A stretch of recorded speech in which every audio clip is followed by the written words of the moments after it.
বিসমিল্লাহ। আজকে আমি পাতাকপি আর আলু ভাজি করব। হ্যালো এভরিওয়ান, আসসালামু আলাইকুম। আমার পাতাকপি আলু কাটা হয়ে গেছে। এখন আমি চুলায় দিয়ে 10-12টা কাঁচামরিচ, স্বাদমতো লবণ, হাফ চামচ হলুদের গুঁড়া দিয়ে সিদ্ধ করে নেব। আমি একটুকু পানি দেই নাই, পাতাকপি থেকেই পানি বের হয়ে গেছে। এই পানিটা আমি আস্তে আস্তে নাড়াচাড়া করতে করতে শুকিয়ে যাবে।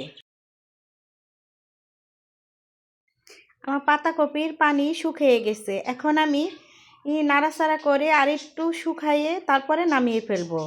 আমি এখন পাতাকপিতে তেল দেব। আমি এখানে পরিমাণ মতো তেল দিয়ে দিলাম। দিয়ে আমি রসুন কুচানো আর পেঁয়াজ দিয়ে একটু লাল লাল করে ভেজে নেব।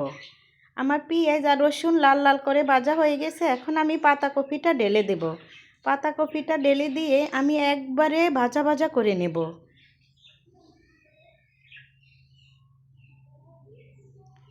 ভাজি যত সুন্দর করে ভাজবেন ততই ভাজি মজা হয়। ভাজিতে পানি থাকলে ভাজি ভালো লাগে না খেতে। এখন আমি দিয়ে দেব ম্যাজিক মশলা। যে কোনো ভাজিতে নিরামিষে এই ম্যাজিক মশলা দিয়ে রান্না করলে অনেক মজা হয়, টেস্টেই দ্বিগুণ বেড়ে যায়। ম্যাজিক মশলা দিলে বাচ্চারা অনেক পছন্দ করে, বাচ্চারা মজা করে খায়।